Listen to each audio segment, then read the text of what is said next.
Amén. Que el Señor les bendiga, hermanos, en esta noche. Es para mí una verdadera bendición y un verdadero privilegio el poder estar compartiendo con ustedes de manera virtual. Pero estamos, de alguna manera o de otra, todos juntos reunidos. Es una bendición para mí compartir, ya lo dije, pero lo diré una vez más. En esta noche quiero compartir con ustedes un tema especial, algo que he sentido especialmente del Señor para ustedes, y espero que Él pueda usar mi vida de una manera maravillosa y que ustedes también puedan ser bendecidos con esta prédica. Quiero que por favor, si tienen ustedes ahí donde están sus Biblias a la mano, por favor, busquen conmigo 2 de Corintios capítulo 2 y vamos a leer los versículos del 1 al 3. Repito nuevamente la referencia, 2 de Corintios capítulo 2 y los versículos del 1 al 3. La palabra del Señor dice: así que, hermanos, cuando fui a vosotros para anunciaros el testimonio de Dios, no fui con excelencia de palabras o de sabiduría, pues me propuse no saber entre vosotros cosa alguna sino a Jesucristo y a este crucificado, y estuve entre vosotros con debilidad y mucho temor y temblor. Bueno, antes de que entre al desarrollo de mi mensaje, deseo orar y espero que usted me acompañe donde esté usted allá en casa. Dios mío, te doy gracias por el privilegio y por la oportunidad de estar una vez más, Señor, en tu casa. Gracias porque puedo compartir, Señor, tu palabra. Dios mío, por favor, te pido que derrames sobre mi vida la unción y que pueda hablar, Señor, bajo la unción de tu Espíritu. Que pueda, Señor, hablar tus palabras, que pueda comunicar, Señor, lo que tú quieres decir en esta noche y que puedas usarme, Señor. Además, te pido, Señor, que bendigas a mis hermanos que me están escuchando en esta noche y los que me escucharán después, para que a través de esta palabra, Señor, puedan ser bendecidos y edificados, Señor, y que sus vidas, por tu poder, Señor, por el poder de tu Espíritu Santo, nunca más sean iguales, Señor. Te agradezco en el nombre maravilloso de Jesús. Amén y amén. En esta noche deseo hablar con ustedes acerca de evangelismo. Deseo darles a ustedes 4 herramientas útiles para el evangelismo, o también deseo darles 4 requisitos también que menciona el apóstol Pablo en estos versículos de Corintios, que son necesarios que sean encontrados en las personas que evangelizan, que testifican, que comparten su testimonio y que están dispuestos a ganar almas. Ganar almas es una de las partes más importantes del evangelio. Jesús dijo en Mateo 4:19, venid a mí y os haré pescadores de hombres. Además, antes de ser ascendido al Padre, Él nos dejó a nosotros la gran comisión. Él nos dejó a nosotros la tarea de ganar almas, de ir por todo el mundo y predicar el evangelio.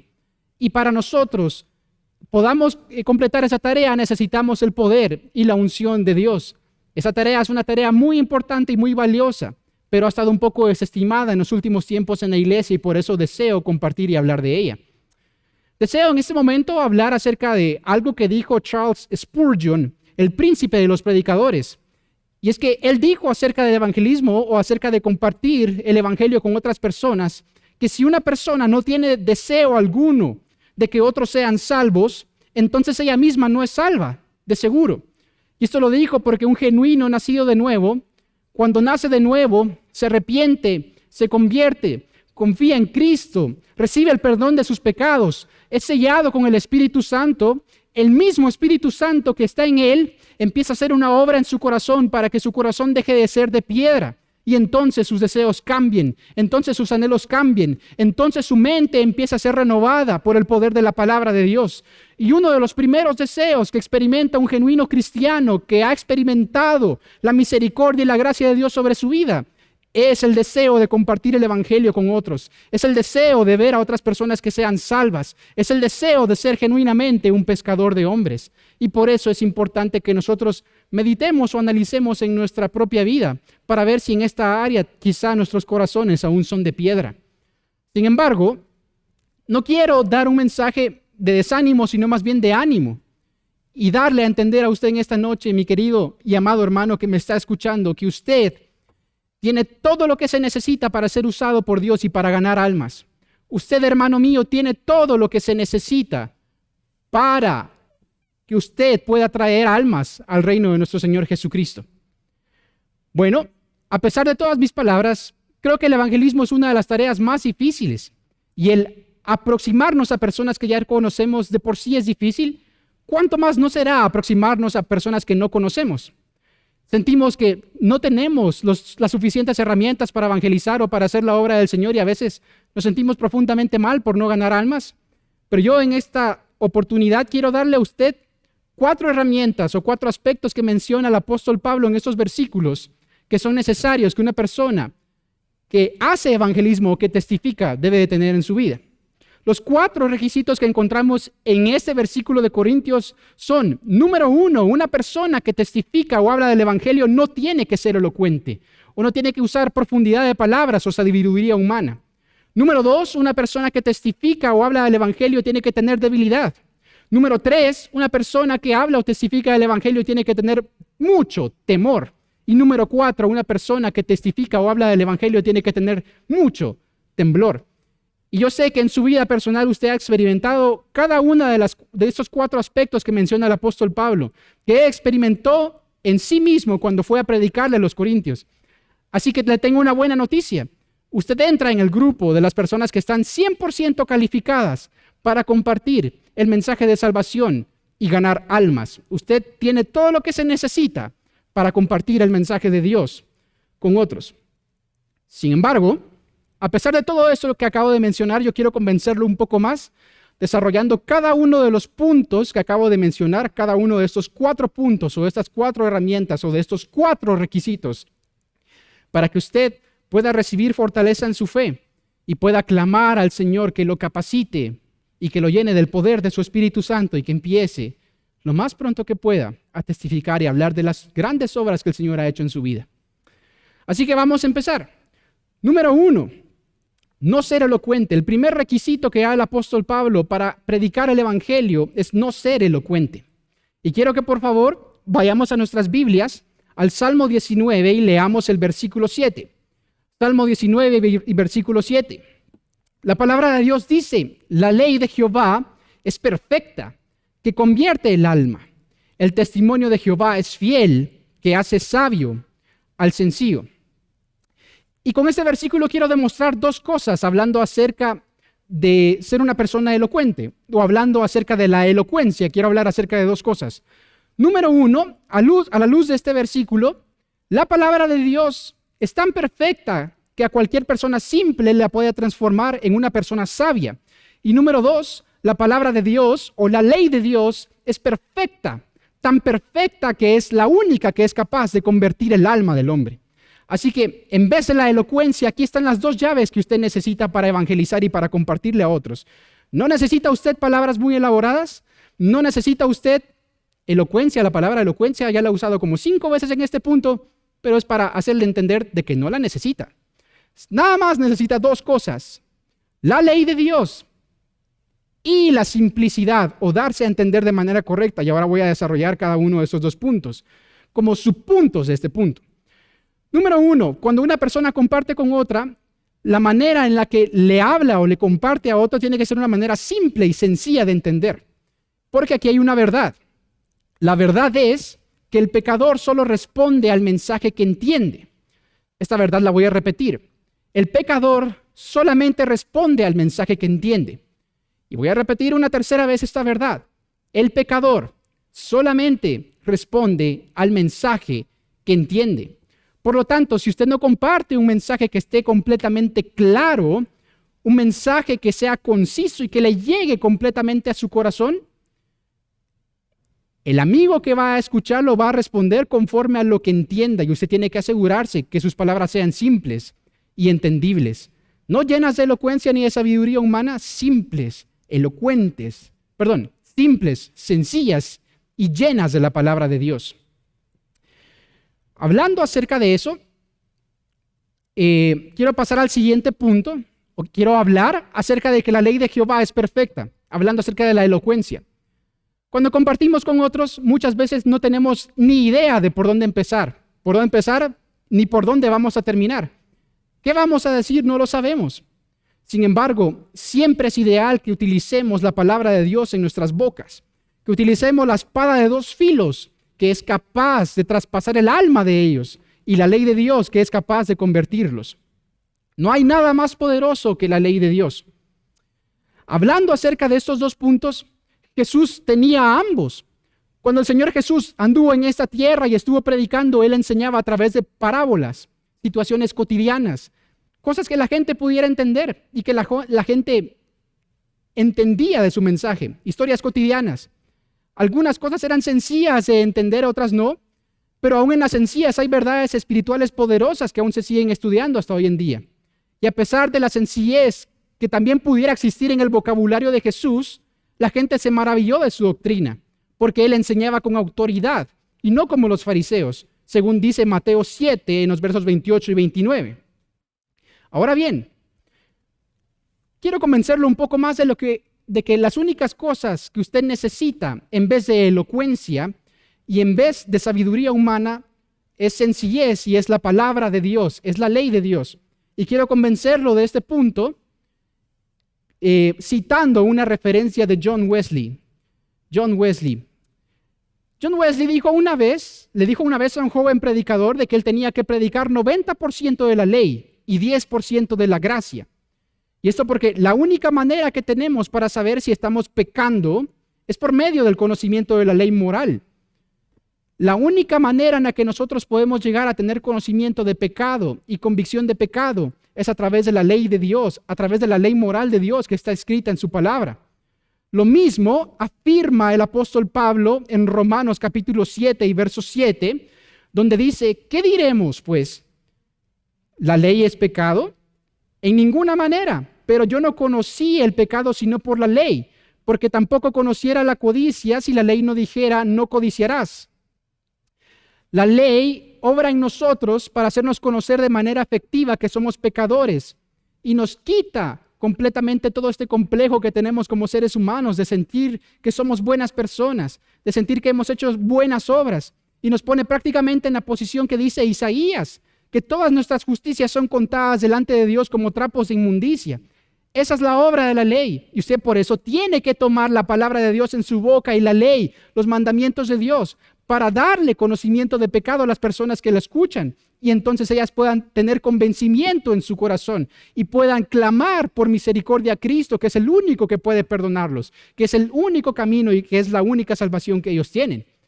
Para demostrar un poco esto, quiero compartirles una historia. No sé cuántos de ustedes han escuchado o saben quién es el pastor Héctor Nufio del Ministerio Selim. El punto con el pastor Nufio es que él una vez compartió su testimonio en su iglesia y él habló de que pues él era un ciudadano normal y corriente que de repente pasaba por X calle y al pasar por ese lugar se encontraba con un hombre ebrio, con un borracho. Y este borracho le entregaba un mensaje superpoderoso que fue el que lo llevó a Cristo. Este borracho, este hombre ebrio le decía algo así como, Canchito, te vas a ir al infierno. Y así terminaba toda la conversación cotidiana entre ellos dos. Y así se repitió la historia una y otra, y otra, y otra, y otra, y otra, y otra, y otra vez. Y al principio al pastor Nufio esto le pareció como una pequeña broma y que no tenía por qué tomarle importancia. Un hombre borracho diciéndole que él era pecador y que se iba a ir al infierno.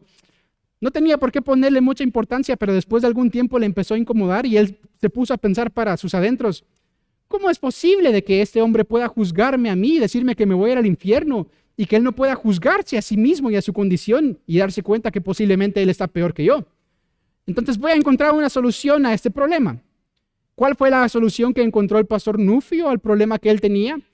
Pues él buscó una librería cristiana, se compró una Biblia y dijo, con base en la Biblia le voy a demostrar a ese borracho que el pecador es él y el que se va a ir al infierno es él y no yo.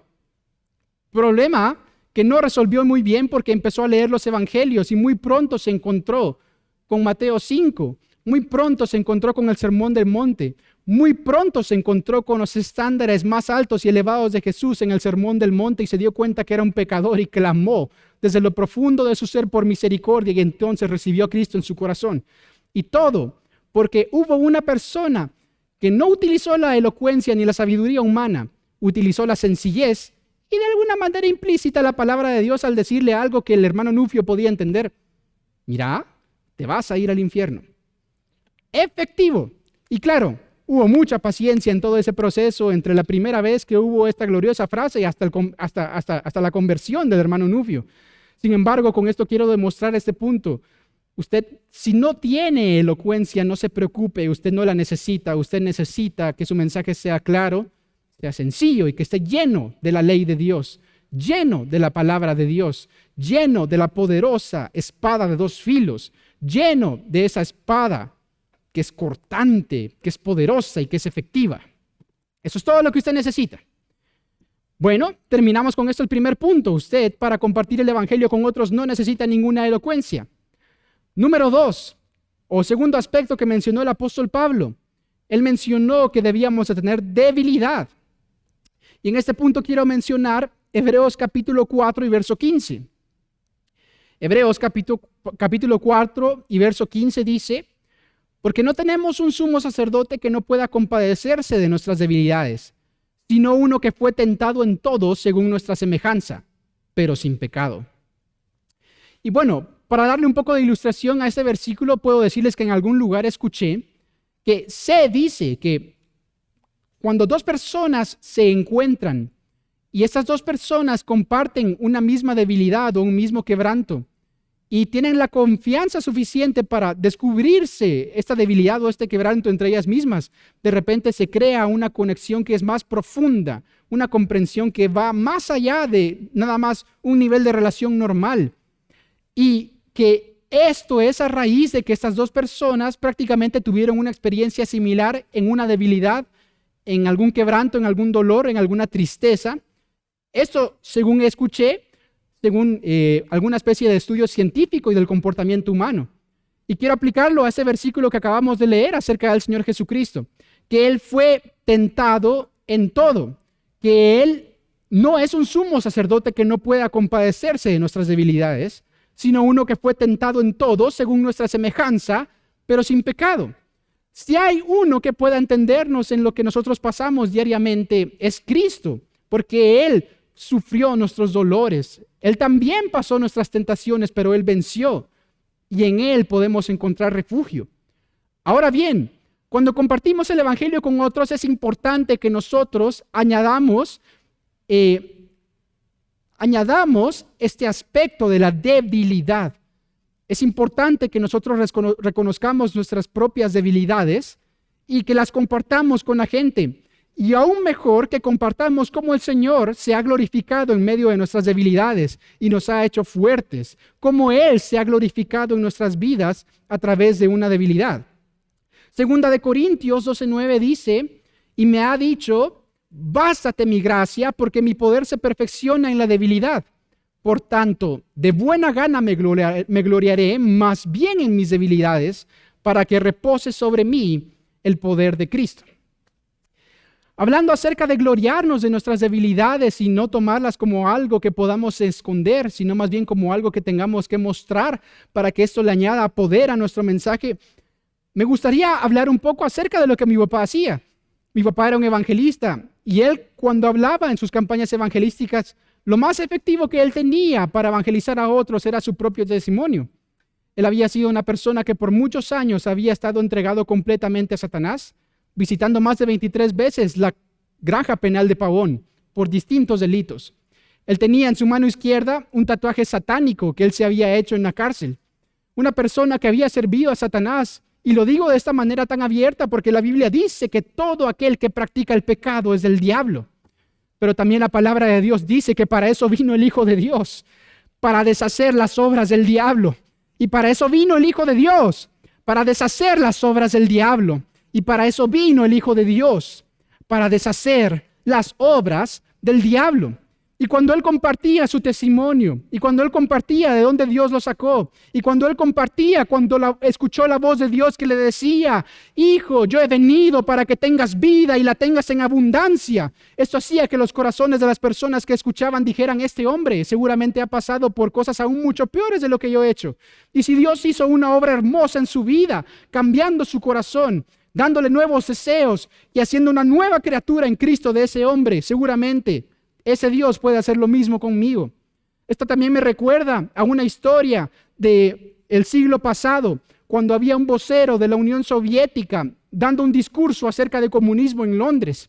Y él estaba parado en un parque hablando acerca de comunismo.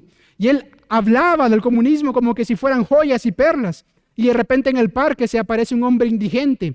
Y este comunista con su traje nuevo, o tal vez vestido de militar, se levanta y mira al hombre indigente y lo señala con el dedo y dice: el comunismo va a ser capaz de en un año poner un traje nuevo sobre ese hombre. Pero de repente se levantó un cristiano lleno del poder y de la unción del Espíritu Santo en medio del parque y dijo: el comunismo puede poner un traje nuevo sobre ese hombre, pero Cristo puede poner un hombre nuevo dentro de ese traje.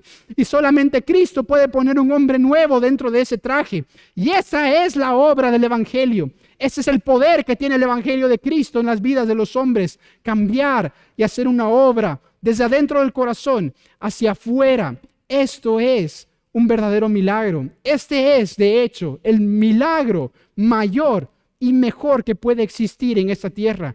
Como un hombre que tiene corazón de piedra entrega su alma a Cristo y de repente ese corazón de piedra es cambiado en un corazón de carne. Este es el mayor milagro y más glorioso que puede haber. Y el Señor quiere usarlo a usted para que ese milagro ocurra delante de sus ojos.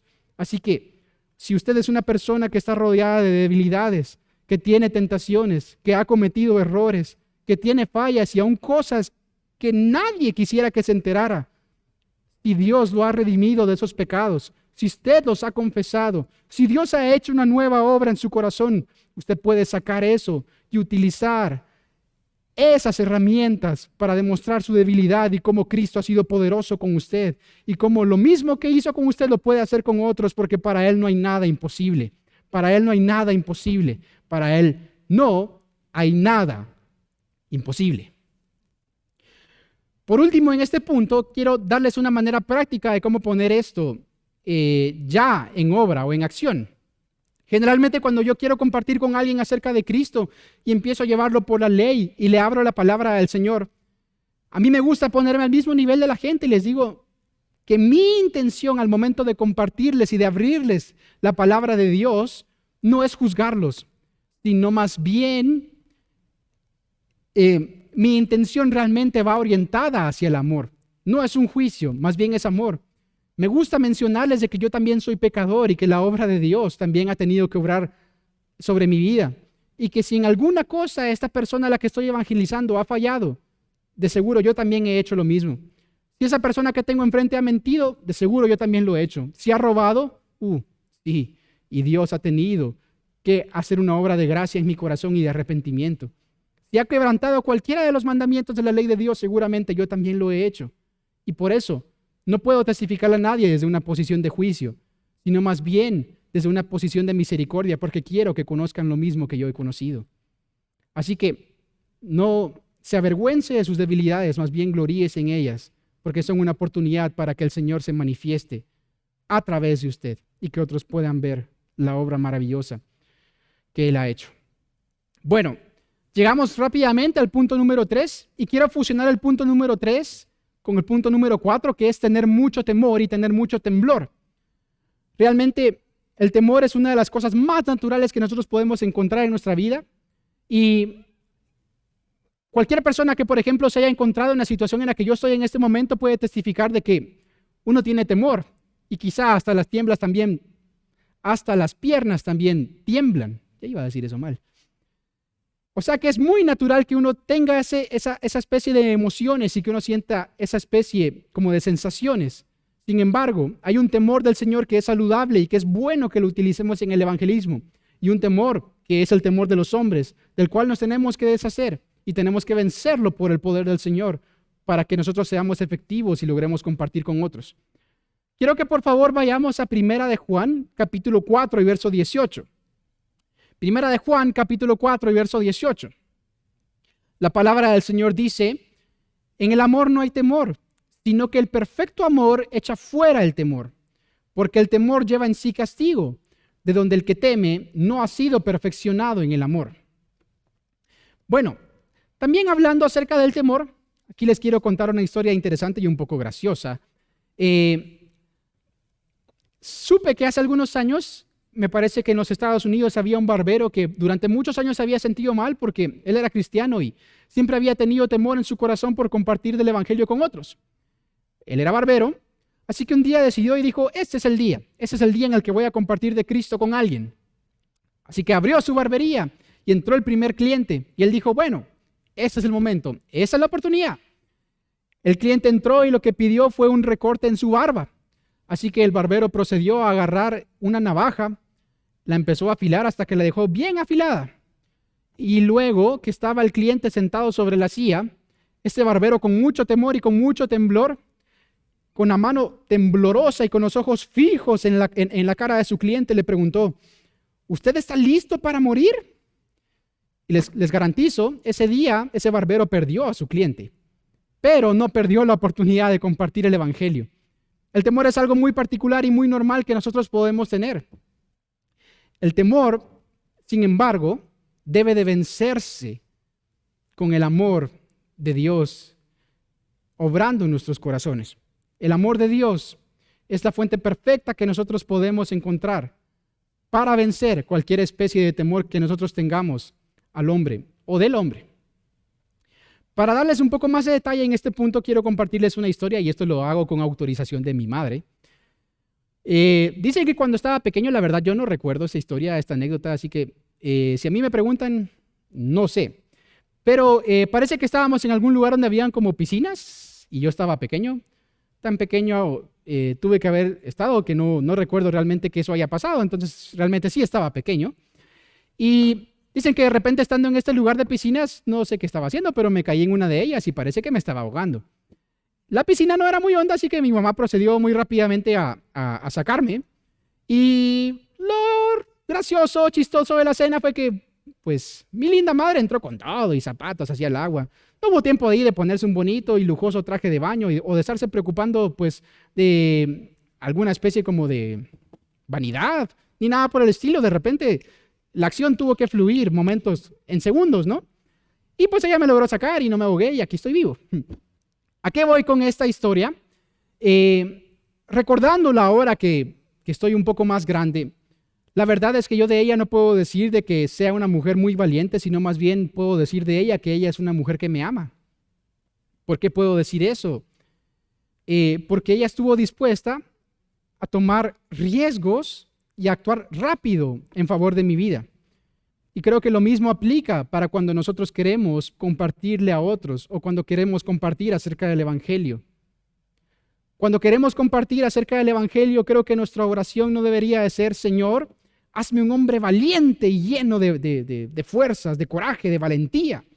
Creo que no debería de ser esa particularmente nuestra oración, sino más bien nuestra oración debería de ser, Señor, llena mi corazón de tu amor, para que yo vea como tú ves y para que yo vea que esa alma a la que voy a compartir, que no te conoce, tiene un destino en este momento y es un destino de condenación y te necesita. Pon amor en mi corazón, Señor.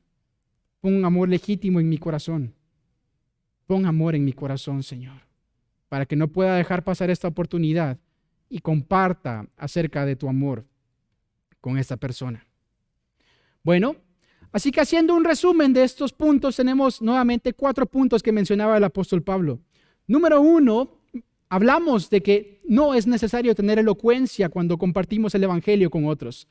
Número 2, hablamos de que es necesario tener debilidad en nuestras vidas para poder compartir efectivamente con otros.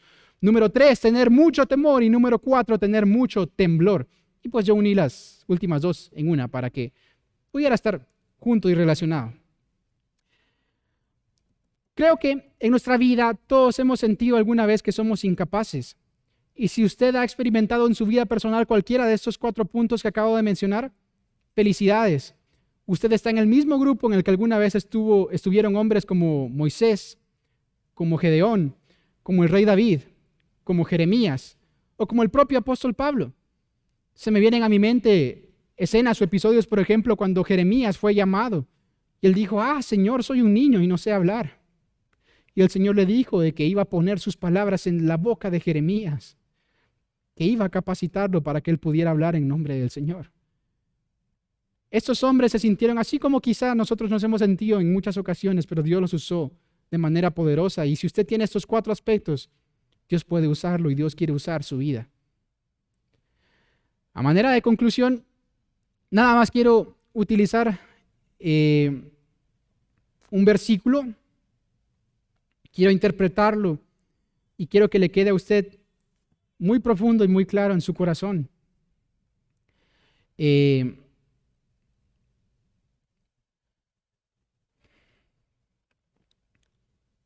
Es muy poderoso cómo fue que el Señor llamó a Isaías. Se escuchó una voz desde lo alto, desde los cielos, el Señor preguntando: ¿a quién enviaré y quién irá por nosotros? Y el profeta Isaías respondió de inmediato: heme aquí, envíame a mí. Sin embargo, en estos tiempos actuales, la iglesia ha confundido y ha cambiado el orden de las cosas en la respuesta, y la respuesta que dio Isaías es muy diferente a la respuesta que da la iglesia en el día de hoy. Aún en nuestras reuniones de evangelismo y en nuestras oraciones por la ventana 1040, yo me incluyo en ellas, nuestra oración generalmente puede ser: Señor, envía a todo el mundo a las misiones, a las naciones y a ganar almas. Envía a mi pastor, envía a mi líder de jóvenes, envía a mis amigos, envía a mis papás. Envía, Señor, a todos, excepto a mí. No me envíes a mí, envía a cualquiera, excepto a mí. Y creo que particularmente nosotros deberíamos de tomar el compromiso de responder igual que Isaías: heme aquí, Señor. Heme aquí, Señor. Envíame a mí. Pon tu palabra en mi boca. Usa mi vida, Señor. Yo deseo que uses mi vida. Yo deseo que uses mi vida.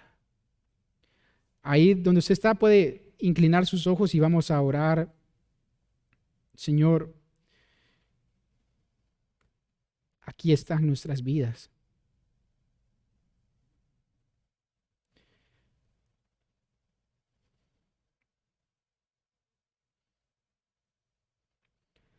Dios mío, tú nos conoces y sabes que venimos del polvo, que al polvo volveremos, Señor. Mira nuestra humanidad, Señor. Y a pesar de ella, úsanos. Úsanos, Señor, como instrumentos de justicia. Úsanos, Señor, para predicar tu palabra. Úsanos, Señor. Queremos ser instrumentos en tus manos, Dios mío. Queremos ser instrumentos en tus manos. Gracias, Señor. Gracias, Señor, te damos en el nombre maravilloso de Jesús. Amén. Amén. Amén.